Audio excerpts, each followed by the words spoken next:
મારા ભાઈ જો બેઠો છે આ ઓટે ખરેખર બેહાય એવું નથી. સ્ટીલના કીડા બળી જાય બેહી જાય તો.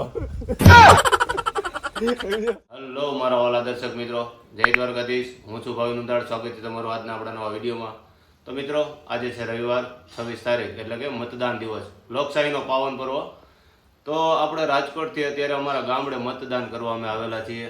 તો આપ સૌને પણ વિનંતી છે કે તમે બધા પણ મતદાન કરવા જાજો અને પાર્ટી જોયા વગર મત આપજો. તમારા ગામમાં, તમારા તાલુકામાં, તમારા જિલ્લામાં જે ઉમેદવાર ઊભો છે, તમે ઉમેદવારને અને એના કામને જોઈને મત આપજો કે ના કે કોઈ પાર્ટીને જોઈને. તો અત્યારે વાગી ગયા છે 11:15. અમે રાજકોટથી અહીં દડવા પહોંચ્યા છીએ. નાસ્તા પાણી અમે કરી લીધા છે અને હવે અમે અહીંથી મતદાન મથકે એને મતદાન કરવા માટે જવાના છીએ. તો આપણે અહીંથી હવે મતદાન મથકે મતદાન કરવા માટે નીકળશું. ફાઇનલી મિત્રો, આપણે વોટિંગ કરી દીધું છે આપણા રાઈટ કેન્ડિડેટ માટે. રિઝલ્ટ જે આવશે એ રિઝલ્ટના દિવસે જોઈ જાય.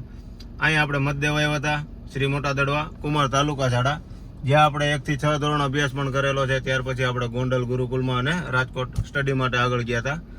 અને મિત્રો, પોલીસનો બંદોબસ્ત આપણને ખરેખર ખૂબ ગમ્યો છે. ખૂબ વ્યવસ્થિત આયોજન છે અને કોઈ પણ વોટરને કોઈ તકલીફ પડે નહીં એવું મસ્ત આયોજન છે. ચુસ્ત બંદોબસ્ત છે અને ખાસ વોટ દેવો જરૂરી છે.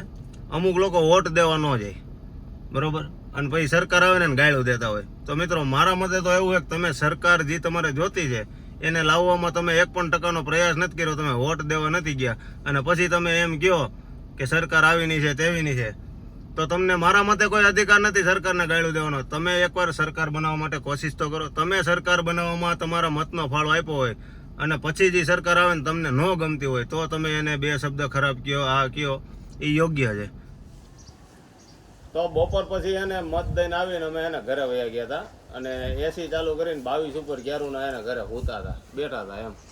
અમારા દ્રિશાંત ને ધ્રુવી કે આવી ગયા હે એટલે કીધું હવે હે ને ટાઢો પોળ થયો, 5:30 વાગવા આવ્યા હે. તો કીધું વાડીએ જાય, થોડોક મજા આવે એમ, કુદરતી હવા લે. તો અહીં કંઈ ઊભું નથી રહેવાતું. 5:30 વાગ્યા હે, એટલી લૂ લાગે હે. અમારા ભાઈ જો બેઠો છે આ ઓટે ખરેખર બેહાય એવું નથી. સ્ટીલના કીડા બળી જાય બેહી જાય તો. એટલે રાજુભાઈ જેમ બેહવું પડે, ક્યાંક બેહવું હોય ને તો, સમજ્યા? એટલે કાંઈ વાંધો નહીં. 5:30 વાગી ગયા હે. જો આમ ઢોર ધોવાઈ ગયા હે. બાપુની બધા ઢોર ધોવે છે. તાર ધોવાઈ ગયા? એને બાકી છે. આપણે બાપુએ ધોઈ લીધા હે અને ચા મૂકી છે. અહીંયા વાડી આવીને એટલે ચા તો એને બને જ. તાજે તાજું દૂધ હોય તો હવે હમણાં હાથ પડે એટલે આપણે ચા પાણી પી લઈ. બાકી અહીંયા લૂ લાગે છે. થોડાક વહેલા આવી ગયા. 5:30 નહીં, 7:30 આવવાનું હતું આપણે, બરોબર ને? તો પાછા ક્યાં ખરખા બેસી જાય, કાં કુંડી બુંડીની બાજુ મીયા જાય. અહીં ઊભું નથી રહેવાતું, એટલી લૂ લાગે. મુંદિર વાંધો શું ખબર, એસી બેઠા નહીં.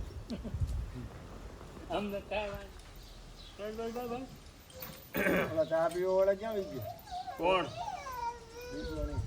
ઈસલો જ ક્યાંક ઝાડવે આટા ઠોકતો. બસ બસ હે ભાઈ. અમારો ઓલો જાણ રિહાણો રોહિત શેઠ ને સા હું પાવ એમ કરીને બતાવી તો કેવો જો તો હાલ ને તું હોત પી લે.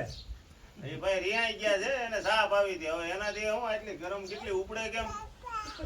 હાલ તું રકાબી દઈ દે. બાકી છે ને દ્રિશાંતભાઈ ને બોલાય, રકાબી આપી દે. હાલ હા ભાઈ બાકી શું કહેવાય ભાઈ? હા, રાઈતે 12-1 વાગ્યા તમે.